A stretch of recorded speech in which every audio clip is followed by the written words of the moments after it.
Hello everyone, আসসালামু আলাইকুম। কেমন আছেন সবাই? আর আমি তো খুব একটা ভালো নেই, আমার খুব ঠান্ডা লেগেছে। শীত যেদিন থেকে শুরু হয় সেদিন থেকে আমার ঠান্ডাও শুরু হয়, সেই জন্য আমি অনেকদিন ধরে ভিডিওই দেই না। আর আজকে তো রোদের কোনো দেখাই মেলেনি, সারা দিন কুয়াশা ছিল, সারা দিন ঝিরিঝিরি বৃষ্টির মতো কুয়াশা পড়ছে। তো এর মধ্যে আমরা চলে যাচ্ছি ঈশ্বরদী, কারণ আমার ছেলেটা শুনতেই ছিল না, ওর যেহেতু পরীক্ষা শেষ, ওর আজকেই যাইতে হবে। তাই শীতের প্রিপারেশন নিয়ে বের হয়েই পড়লাম। এসেই দেখি পিঠা বানানোর আয়োজন অলরেডি শুরু হয়ে গেছে। এখানে সবকিছু রেডি করা অলরেডি হয়ে গেছে, কারণ আমি আসবো বলে কথা, হাজার শীত হোক আর বৃষ্টি হোক না কেন আমার নানি সবকিছু আয়োজন করবে। তাই আমিও একটু হেল্প করছিলাম, কারণ পিঠা বানানোর অনেক রকম ঝামেলা। আজকে বানাবে হলো দুধকুলি পিঠা, সেজন্য এখানে নারিকেল আর গুড় দিয়ে মাখিয়ে নেওয়া হচ্ছে। এবার এটাকে সুন্দর করে ভেজে নিচ্ছিল।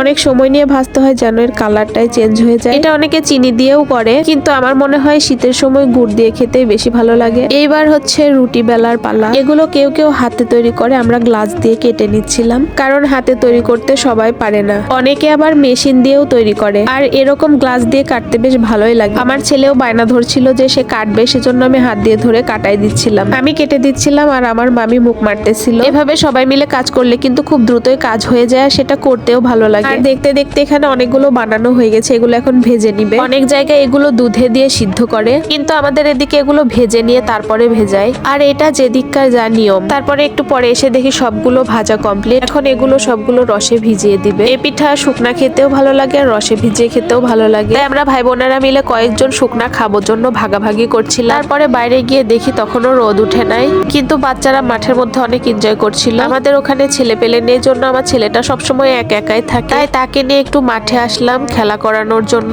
এখানে বিকেল হলে মাঠের মধ্যে অনেক বাচ্চারা আসে খেলা করতে, আমার ছেলেটাও অনেক এনজয় করে এখানে আসলে। তারপরে সন্ধ্যার সময় দেখি মামি চা বানাচ্ছে, আর আমি অনেক বেশি করে চা খাই। আর আমি ভাত না খেয়ে থাকতে পারি, কিন্তু চা না খেয়ে থাকতে পারি না। তারপরে আমি এখানে বড় একটা মগ ভর্তি করে চা নিয়ে নিলাম। এরপরে গেলাম পিঠা খাওয়ার জন্য, গিয়ে তো দেখি একদম নরম হয়ে গলে গেছে, উঠাতে যেন ভয় লাগতেছে এমন একটা অবস্থা। তো যাই হোক, সাবধানে কয়েকটা উঠিয়ে নিলাম। তো যাই হোক, এখন আমরা খেতে বসেছি। খেতে যে এত মজা হয়েছে, আমার ছেলেটা তো মিষ্টি খেতে একদমই পছন্দ করে না, তারপরেও খেয়ে বলছে অনেক মজা হয়েছে। তো ভিডিওটি এতক্ষণ দেখার জন্য অনেক ধন্যবাদ। পরবর্তীতে নিয়ে আসবো নেক্সট কোনো ভিডিও। পর্যন্ত সবাই ভালো থাকবেন, সুস্থ থাকবেন। আল্লাহ হাফেজ।